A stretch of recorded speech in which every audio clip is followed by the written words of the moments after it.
সিরাজগঞ্জের শাহজাদপুরের খুকনি ইউনিয়নের রূপসী বাজারে বিএনপি নেতার জায়গা দখলের অভিযোগ কৃষক দল নেতার বিরুদ্ধে। সরেজমিনে জানা যায়, বন্যা নিয়ন্ত্রিত বাঁধ নির্মাণের কারণে রূপসী বাজারের দোকানপাট ব্যবসা প্রতিষ্ঠান ভেঙে ফেলা হয়। বাঁধের পশ্চিম পার্শ্বে ওয়ার্ড বিএনপি নেতা ও সাবেক বেলকুচি কলেজ ছাত্র সংসদের ছাত্রদলের সাবেক জিএস ডাক্তার সাইফুল ইসলাম ও রফিকুল ইসলাম জ্যোতির পৈতৃক সম্পত্তির সামনের জায়গা দখল করছে খুকনি ইউনিয়ন কৃষক দলের আহ্বায়ক গঞ্জের আলী ভূঁইয়া এবং তার সহযোগী জাকারিয়া ভূঁইয়া। ভুক্তভোগীরা অভিযোগ করে জানায়, গত 15 মার্চ বাঁধের কার্যক্রম শুরু হলে সাইফুল ডাক্তার ও রফিকুল ইসলাম জ্যোতির ভাতিজি জামাইয়ের চায়ের স্টল ভেঙে দেয়। জায়গাটি ফাঁকা হওয়ার পরপরই খুকনি ইউনিয়ন কৃষক দল নেতা গঞ্জের আলী ভূঁইয়া জায়গাটি দখল করে দোকানপাট উত্তোলনের ঘোষণা দেয়। সে অনুযায়ী বালু ফেলতে আসলে বিএনপি নেতা সাইফুল ডাক্তার বাধা দিতে আসলে তাকে ব্যাপক মারপিট করা হয়। সর্বশেষ রাতের আধারে ওই জায়গায় কৃষক দল নেতা গঞ্জের খুঁটি গেড়ে দখল করে। এ ব্যাপারে ইনায়েতপুর থানা বিএনপি ও খুকনি ইউনিয়ন বিএনপির নেতাদের শরণাপন্ন হলে কারো কথাই তোয়াক্কা করছে না ইউনিয়ন কৃষক দল আহ্বায়ক গঞ্জের আলী। উল্টো বিএনপি নেতা সাইফুল ডাক্তারকেই হুমকি দামকি প্রদান করা হচ্ছে। এ ব্যাপারে ইনায়েতপুর থানায় সাধারণ ডায়েরি করা হয়েছেও বলে জানান ভুক্তভোগীরা। হ্যাঁ, বলেন। আমি মোহাম্মদ সাইফুল ইসলাম। আমার এটা বাপের পৈতৃক সম্পত্তি। এটা বাপের দাদির ছিল, দাদি আবার আমার বাপেকে লিখে দিছে। এখন এরই উপর দিয়া সামনে দিয়া বাদ গেছে, সম্পূর্ণ সম্পত্তি আমার আর জোট। এই সম্পত্তি গঞ্জের আলী ভূঁইয়া এই অবদা বাদ যে সংখ্যা এই অবদার লোকজন ভাঙিয়ে দেয়, তখন আগের থেকে পাইতে রাখা যে আমি এখানে ঘর।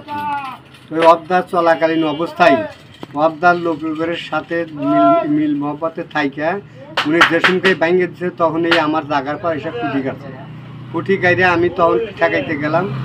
তখন আমার এই দোকানপাটের কিছু লোকজন আছে, তারা বলে গেল এবং গ্রামের লোকজন আসলো, আমাকে অনেক মারধর করলো।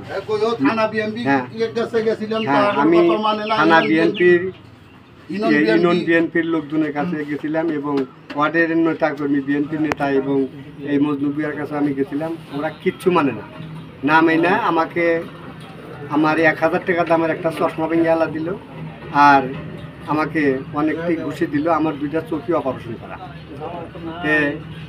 এই অবস্থায় আমি এদের কাছে আবার গেলাম।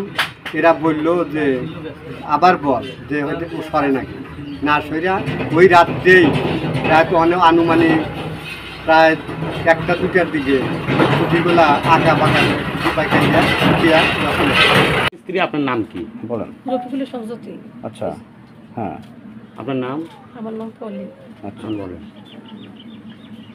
জায়গাটা কি সমস্যা?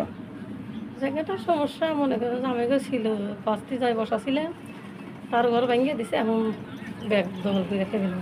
6 নম্বর ওয়ার্ড বিএনপির সভাপতি সাধারণ সম্পাদক জানান, গত 4 মাস আগে কৃষক দলের আহ্বায়ক পদ পেয়ে গঞ্জের ভূঁইয়া বেপরোয়া হয়ে উঠেছে, উশৃঙ্খল আচরণ এবং দখলদারিত্বে মেতে উঠেছে।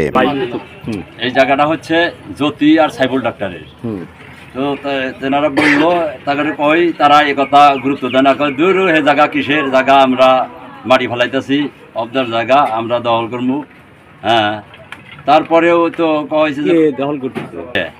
এই 5 জানুয়ারির পরে যে মানে কৃষক দলের আহ্বায়ক হয়েছে, আহ্বায়ক এ মনে করেন যে যা ইচ্ছা তাই করার জন্য চেষ্টা করতেছে। অবগত করছি এবং গঞ্জের আলী ভূঁইয়া 5 আগস্টের পরে কৃষক দলের আহ্বায়ক হয়া সেনা তার ভাই বেরাদার গোষ্ঠীর লোকজন দিয়ে অবৈধভাবে এক জমি দখলে চাঁদাবাজি করার জন্য করে। আমরা বারে মানা করছি, ওনা মানে না। তার জন্য আমরা থানা বিএনপিকে জানাইছি। জ্যোতি আর সাইফুল ডাক্তারের জায়গা মালিক ছিল জ্যোতি, সাইফুল ডাক্তার এখন গঞ্জের আলী ভূঁইয়া। তার জন্য আমরা তাকে অনুরোধ করছি যে তুমি যদি পরিশ্রম করে থাকো, মোটামুটি গাড়ি থাকো, আমি এর জন্য এগার কাছ থেকে 2-1 খরচ খরচা নিয়ে দিই, তা বাদে সহায়তা সাইডে দাও। জায়গা দখলের অভিযোগে অভিযুক্ত গঞ্জের ভূঁইয়াকে টেলিফোনে জানতে চাওয়া হলে তিনি জানান, আমি কারো জায়গা দখল করছি না, ওখানে আওয়ামী লীগ অফিস ছিল, তাই সেখানে আমি দোকানপাট তৈরি করব। তবে অভিযোগকারী সাইফুল এবং জ্যোতির জায়গা ওখানে নেই বলে উল্লেখ করেন ইউনিয়ন কৃষক দল নেতা গঞ্জের ভূঁইয়া।